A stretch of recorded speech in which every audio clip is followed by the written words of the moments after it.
Hello everybody, welcome to part 3. Okay, so from our last time, we drilled the holes, or I drilled the holes, and I cleaned them out a little better for the wood dowels that are going to be attached to the wood with the magnets going to be glued on to the top of them to hold the rails in place.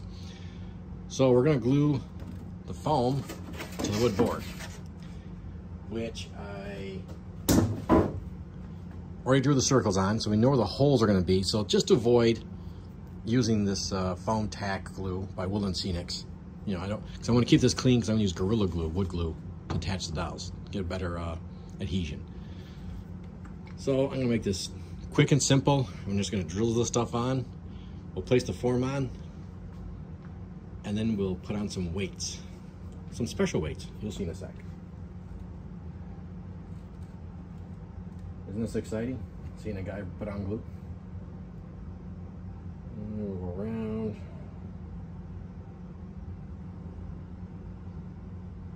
Like such.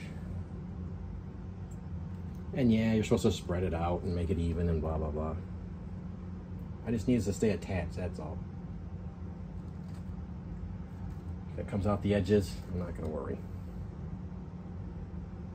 So let's get the corners. Make sure that's taken care of on the edge.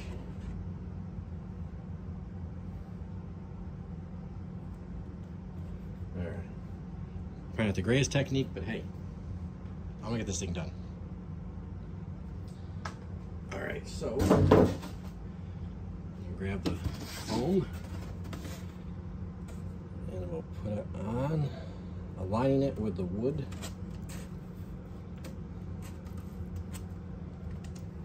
Like such.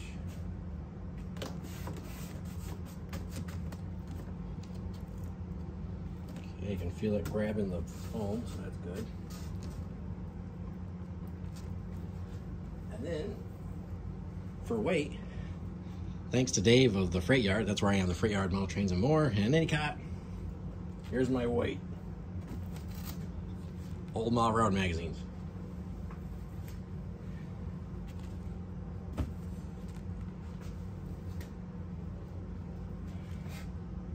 Boom. All right, so now we'll let that dry. When we come back, we'll glue in the wood dowels. Okay, now that the glue is set and our foam is glued to the wood board down here, we're gonna glue in the wood dowels in the holes. And I'm just gonna use the Gorilla wood glue. And I got a bunch of this, so that's why I'm gonna use this. And Gorilla glue works pretty well, I find. Their super glue is pretty good. The top piece here seems to be clogged, so I'm just going to unscrew it.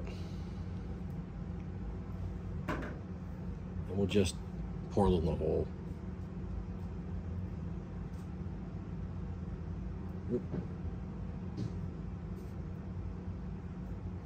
That'll work.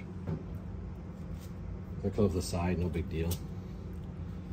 We'll just press it in. Same with this one.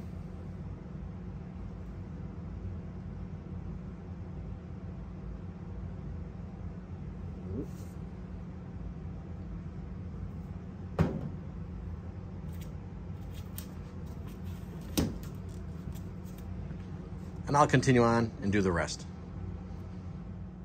Okay, now that I have the wood dowels in place and glued to the board, I'm going to use these magnets. I got these from Home Depot. They come 5 in a pack, and they're fairly thin, so they work perfect. And they actually have an adhesive foam backing. These are rare earth magnets. I had another set and they were actually thicker. These are gonna work out better, so I'm gonna have to run to Home Depot and get another set because there's only 5 and I have 7 pegs here, right? Yeah. But anyways, we'll peel the backing off and we'll attach it to the dowel. Real exciting stuff, huh? I just wanted you to see all the steps, the idea I came up with.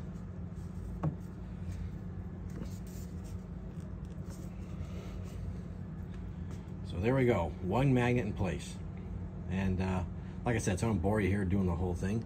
I'll go through and put magnets on the other dowels after I go buy some more.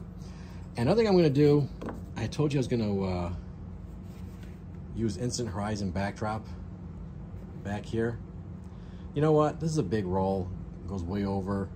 I think I'm just gonna go get some acrylic white paint, paint this white, then some blue, and you know, try to attempt making some cloud, because I want to put like a hills, more kind of hills around here. You know, because the creek's in a curve.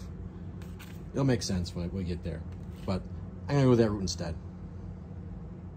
All right, the magnets are now in place, and it turned out like in the back here, it sat a little lower, so I was able to use those thicker magnets. After all, I put one here and one here, and now I'm just going to paint the background white. I got a little tube of white acrylic. Just give it a quick coat, and then we'll paint it light blue, and then we'll figure out where the hills and all that stuff's going to be, and we'll do a better backdrop. So I got a quick layer of white on the back. I don't know what I'm going to do with the backdrop, but I'll figure something out. But I just want to get some white on there and put some blue. The dowels and magnets have dried. You can see I got 2 pieces of rail up, and then it's working out pretty well here. Oop. So that'll hold things in place pretty nicely. And then I've been cutting out foam pieces. So basically just making a box here, sort of. 3-sided box. So I got these pieces. Fill in here. And of course I'll have to carve, you know. It's not gonna be a square, but just to give me, you know, fill in the space, and I'll just carve this a little bit, make it look kind of cliffy. And most we're gonna have the creek in the middle, probably about to here. And I cut another piece for the other side. Over here. Pan out a little bit. And or zoom out. That'll go there. And what I'm gonna do here, I'm gonna use, you know, the foam glue. But I've taken just a regular little paper clip. I straighten them out and cut them in pieces. There we go, straight pieces. And over here, you can see I have a bunch.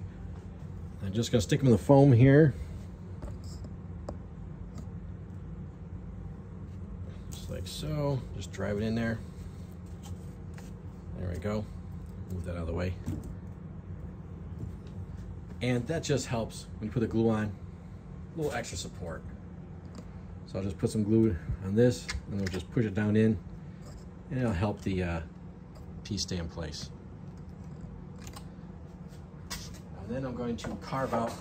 Now I'm not going to show you me gluing all this foam and carving and stuff. There's plenty of videos out there. I just want to get this thing done quick. So, clink. Put that back there.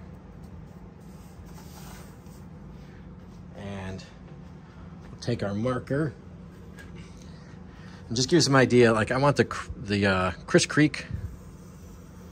You know, we're going to do just probably about that wide, not go very deep.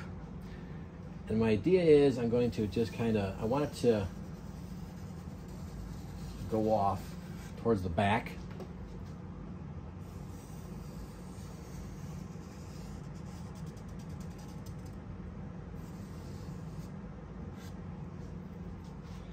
And I want to fill in from here.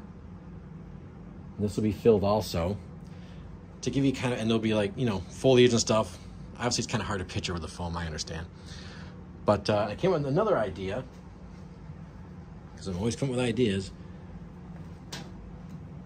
I'm gonna make a cliff back in here. And I found this piece. This thing's really chewed up. This little piece of rail, it's rusty. My idea is to glue it to this piece of wood, right about here. Of course, we're strapped down. Start filling in with, you know, rolled paper and the plaster gauze. And then put rock molding pieces here and kind of have it part of a rock wall, but still kind of that little bit of rail look on it. Plus I'll help balance this thing because all the weight's in the front. There's none in the back. So you kind of have to picture, you know, rock face here, kind of coming up here. This we tape it, you know, this will taper downhill. So I'm gonna start building all that. I think I'll wrap up part, what are we on here? Part 3. And hopefully next video, we're just gonna start doing the scenery and get this thing built. Oh, you know, just to give you a reference, to remember where we are with all this. We have our bridge. We'll adjust these a little bit. There we go. And I gotta build a little, zoom in. There's gonna be a gap here. I'll have to cut a little piece of rail, and I got tons of styrene. Build a little piece to fill that gap, and paint it black, and put a little rusty look on these bridge pieces that kind of match the rails. And I'm going to leave the rails natural and put a dull coat on them. So that's where we are for now. Next time you see we start up, this will all be glued in place, and we can move on to hopefully putting down some scenery.